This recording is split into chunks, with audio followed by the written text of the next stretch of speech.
राजा बहुत गुस्से में थे। एक आदमी को बहुत बड़े जुर्म का दोषी पाया गया था। इसे काल कोठरी में डाल दो, राजा गरजे, और कल इसे फांसी पर लटका दो। सैनिकों ने राजा का हुक्म माना। उनके चेहरे पर गंभीरता थी, लेकिन कैदी अजीब तरह से शांत लग रहा था।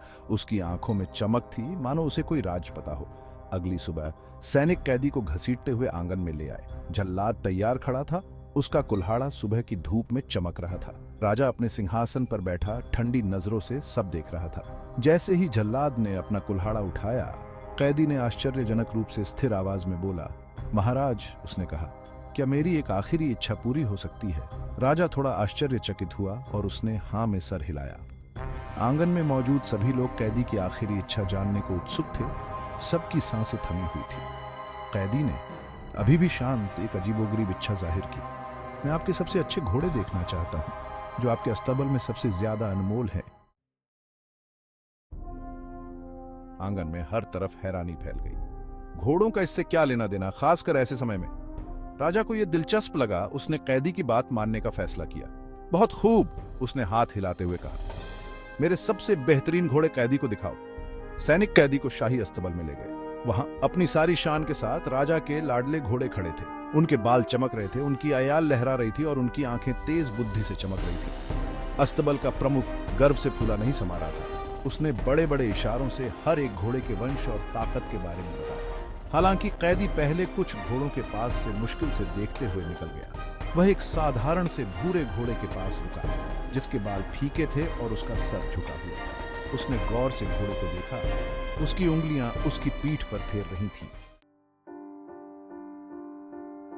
अस्तबल के प्रमुख ने मजाक उड़ाया। वो बूढ़ा घोड़ा, वो चिल्लाया, आप मजाक कर रहे होंगे, ये घोड़ा दूसरे घोड़ों के सामने कुछ भी नहीं है। कैदी ने अस्तबल के प्रमुख की बेइज्जती को अनसुना कर दिया और घोड़े को देखता रहा।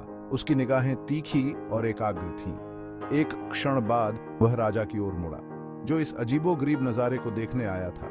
महाराज, कैदी ने घोषणा की, यह घोड़ा भले ही साधारण लग रहा हो, लेकिन यह अरबी नस्ल का सबसे उम्दा घोड़ा है। वहां मौजूद सभी लोग चुप हो गए। यह कैदी, एक अपराधी, राजा के अपने अस्तबल के प्रमुख से ज्यादा कैसे जान सकता है? कैदी ने घोड़े के पेट पर एक मुश्किल से दिखने वाले निशान की ओर इशारा किया। एक ऐसा निशान जिसे केवल एक सच्चा जानकार ही पहचान सकता था।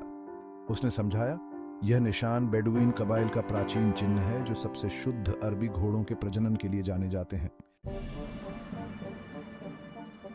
भाग 4, हीरों की परीक्षा। कैदी की तीक्ष्ण नजर और ज्ञान से प्रभावित होकर राजा ने उसकी परीक्षा लेने का फैसला किया। उसे हमेशा हीरे के अपने संग्रह पर नाज था, एक ऐसा संग्रह जिसे वो लाजवाब मानता था।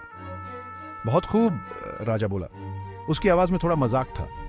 देखते हैं कि तुम्हारी बुद्धि कीमती पत्थरों के मामलों में भी चलती है या नहीं। राजा कैदी को अपने खजाने में ले गया, जहां संदूक चमचमाते रत्नों से भरे हुए थे।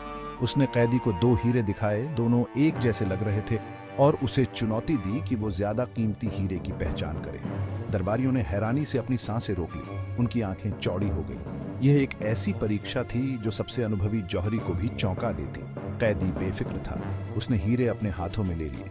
उसने उन्हें बड़े ध्यान से देखा, उन्हें रोशनी में इधर उधर घुमाया। फिर उसने पानी से भरा एक कटोरा और एक पंख मांगा। उत्सुकतावश राजा ने उसकी फरमाइश मान ली। भाग 5, कैदी की समझ। धीरे से सांस लेते हुए कैदी ने पहला हीरा पानी के कटोरे में डाल दिया। वह तुरंत ही नीचे डूब गया।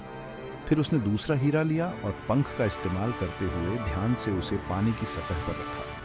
सभी को हैरानी हुई, दूसरा हीरा पानी पर तैर रहा था।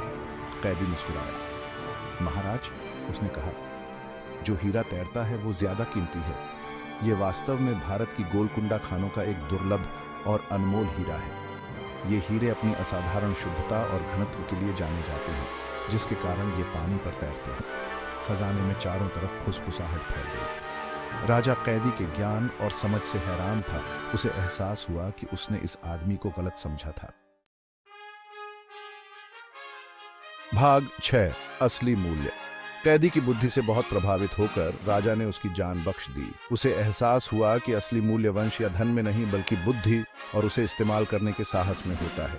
कैदी, जिसकी जान बख्श दी गई थी, को राजा के दरबार में सलाहकार के रूप में सेवा करने के लिए आमंत्रित किया गया।